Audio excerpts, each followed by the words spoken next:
में पराक्रम भारतीय खिलाड़ियों का लगातार जारी है। अमन सहरावत ने बड़ा मुकाबला जीता है, 12-0 से अल्बानिया के खिलाड़ी को हरा दिया है। और आपको बता दें कि इसी के साथ सेमीफाइनल में वो पहुंच गए हैं। सेमीफाइनल का मैच आज रात को होने वाला है, जहां जापान के रेसलर से वो भिड़ने वाले हैं। लेकिन उन्होंने जिस तरीके से प्री क्वार्टर फाइनल से लेकर के क्वार्टर फाइनल में अपने लिए जगह बनाई और उसके बाद 57 किलो वर्ग के सेमीफाइनल में जिस तरीके से वो अब आगे बढ़ रहे हैं, अगर सेमीफाइनल में वो जीत जाते हैं, फाइनल में पहुंच जाते हैं, तो इसी के साथ एक और मेडल पक्का हो जाएगा। ये बड़ी जानकारी आ रही है, जहां पर कल तक जहां सभी भारतीयों के मन गुमसुम थे, लेकिन अब एक आस और जगी है अमन सहरावत के नाम पे।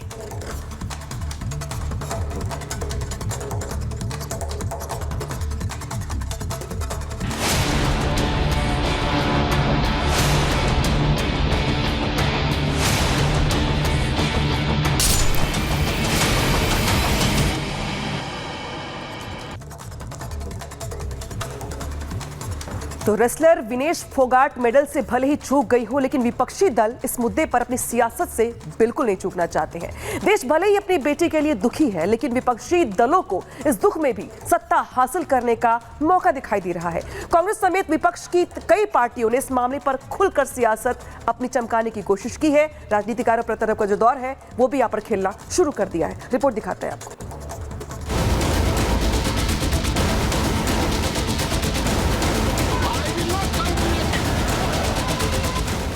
रेसलर विनेश फोगाट के ओलंपिक से बाहर होने की वजह से पूरा देश सदमे में है।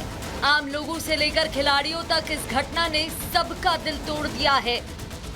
लेकिन कांग्रेस ने इस हादसे पर भी सियासी खेल शुरू कर दिया है। कांग्रेस के नेता इस घटना के लिए नई नई थ्योरियां गढ़कर केंद्र सरकार को ही कटघरे में खड़ा करने की कोशिश कर रहे हैं। सबसे पहले बात राज्यसभा की, जहां कांग्रेस के सांसदों ने विनेश फोगाट के मुद्दे को लेकर हंगामा कर दिया। इस मामले पर नेता विपक्ष मल्लिकार्जुन खड़गे बोलना चाहते थे, लेकिन इस दौरान विपक्षी सांसदों ने इतना शोर शराबा किया कि राज्यसभा के सभापति ही नाराज होकर सदन से चले गए। यहाँ बैठने में अपने आप को सक्षम नहीं पाता। मैं दुखी मन से कांग्रेस समेत विपक्षी सांसदों के हंगामे के बाद केंद्रीय मंत्री जेपी नड्डा ने सदन में साफ किया कि देश की जनता और सरकार विनेश फोगाट के साथ खड़ी है। जहां तक विनेश फोगाट का सवाल है, ये कोई पक्ष और विपक्ष का सवाल नहीं है, यह देश का सवाल है और सारा देश उनके साथ खड़ा है। ये भारतीय खेल को आगे बढ़ाने का विषय है, जिसके साथ सब लोग भावनात्मक तरीके से जुड़े हुए हैं। एक तरफ जहां सरकार विनेश को हर तरह की मदद देने की कोशिश करने की बात कह रही है, तो वहीं कांग्रेस इस मामले पर एक कदम और आगे निकल गई। विनेश फोगाट हरियाणा की रहने वाली हैं और हरियाणा में 2 महीने बाद चुनाव होने वाले हैं। इसलिए कांग्रेस नेता विनेश के मुद्दे पर विधानसभा चुनावों में वोट हासिल करने की कोशिश भी कर रहे हैं। कांग्रेस नेता और हरियाणा के पूर्व मुख्यमंत्री भूपेंद्र सिंह हुड्डा ने विनेश को राज्यसभा की सीट देने की मांग उठा दी। हमारे तो नंबर नहीं है, 28 MLA से हम नहीं बनेंगे। तो मैंने तो कहा था अगर हमारे आप पूछते हमारे नंबर होते तो आज मैं इसको विनेश को भेजता, ताकि जो उसके साथ जाती हुई है या जो भी वह कारण हुआ है, गोल्ड मेडल लेके देश की जो बात है। हालांकि खुद फोगाट परिवार ने कांग्रेस की सियासी पैतरे की हवा निकाल दी। विनेश के करीबी रिश्तेदार और कुश्ती कोच महावीर फोगाट ने कहा कि नियमों के तहत ही ओलंपिक कमेटी ने फैसला लिया है। महावीर फोगाट ने कहा कि आज विनेश पर सियासत करने वाले लोगों ने ही गीता बबीता को सम्मान देने से आनाकानी की थी। क्वालिफाई करके आई थी 53 किलो में। सिर्फ हमारे रूल हैं, सिर्फ पहले गीता ने क्वालिफाई किया, वही गई अपने वजन में। कितने इवेंट हुए जो इंडिविजुअल गेम में कुश्ती के बताऊँ आपने, जो वजन क्वालिफाई होगा, जो लड़की करके आई, सिर्फ वही लड़की जो ओलंपिक में जा सकती है, दूसरी लड़की उस वजन में नहीं जा सकती। जो इसका मुद्दा बना रहे हैं उन्हें कुश्ती का ज्ञान नहीं है। सिर्फ कांग्रेस ही नहीं, दूसरे विपक्षी दल भी लोगों की भावनाओं से जुड़े इस मुद्दे पर अपनी सियासी खेल खेलने की कोशिश कर रहे हैं। सबका उद्देश्य एक ही है, किसी तरह विनेश के मुद्दे को लेकर सरकार को ही दोषी ठहरा दिया जाए। उस खिलाड़ी का, कीनियाई खिलाड़ी का सिल्वर मेडल दिया जाता है, लेकिन क्या हम विनेश फोगाट के लिए आवाज नहीं उठा पाए? भारत के प्रधानमंत्री रूस और यूक्रेन का युद्ध रुकवा देते हैं और अपने खिलाड़ी के लिए एक आवाज़ नहीं उठा सकी हमारी सरकार। कोई व्यक्ति दुख में कुछ कह दे उस बात को हमें पकड़ना नहीं चाहिए और विनेश जो है इस पूरे अनुभव से और मजबूत होंगी और हरियाणा सरकार ने उनको कहा है कि हम जो भी सिल्वर मेडलिस्ट को मिलता हम उनको सारी वो सुविधाएं देंगे। विनेश ने जो है सैकड़ों करोड़ लोगों का 150 करोड़ तो हमारे देश में ही है उनका दिल जीता है। ये कमी जो है ये टीम का एफर्ट है, इसमें डॉक्टर हैं, कोच है, सबकी मैं समझता हूँ कि इसके अंदर कमी है, कोई विनेश की इसके अंदर कमी नहीं है। जिस तरह मेडल हासिल करने के आखिरी पायदान तक पहुंचने से ठीक पहले विनेश ओलंपिक से बाहर हुई हैं, उसका झटका भारतीय खेल जगत पर लंबे समय तक रहेगा। लेकिन खेल तो खेल के नियमों से ही चलेंगे। दूसरी तरफ विपक्षी दल भी ऐसे मुद्दे पर सत्ता हासिल करने के लिए अपना खेल खेल रहे हैं।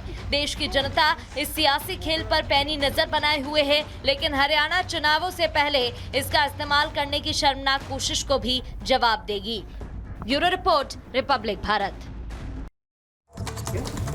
शेख हसीना कहां जाएंगी, इसको लेकर सस्पेंस लगातार बना हुआ है, लेकिन उनके परिवार के लोग ही कह रहे हैं, जिससे आशंका और ज्यादा बढ़ गई है कि शेख हसीना बांग्लादेश वापस लौटेंगी। कौन परिवार का? उनके बेटे साजिद वाजिद ने बड़ा बयान दिया है, एक वीडियो जारी किया है सोशल मीडिया पर। उन्होंने कहा है कि शेख हसीना सही समय आने पर वापस बांग्लादेश जाएंगी।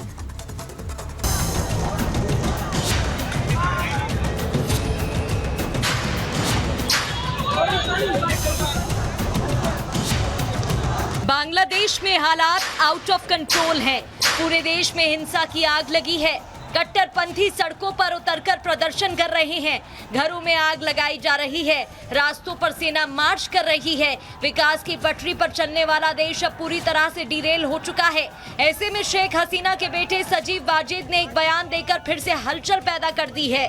सजीब वाजिद ने शेख हसीना के दोबारा बांग्लादेश की राजनीति में एंट्री करने की ओर इशारा किया है, जिसके बाद लगता है कि अब बांग्लादेश में बेगम वर्सेस बेगम की लड़ाई देखने को मिलेगी। एक तरफ शेख हसीना है जो बांग्लादेश में सबसे ज्यादा शासन करने वाली महिला नेता हैं, जिन्होंने लगातार चुनावों में जीत दर्ज कर सत्ता हासिल की थी, तो वहीं दूसरी तरफ खालिदा जिया हैं जो साजिश कर सत्ता हासिल करना चाह रही हैं।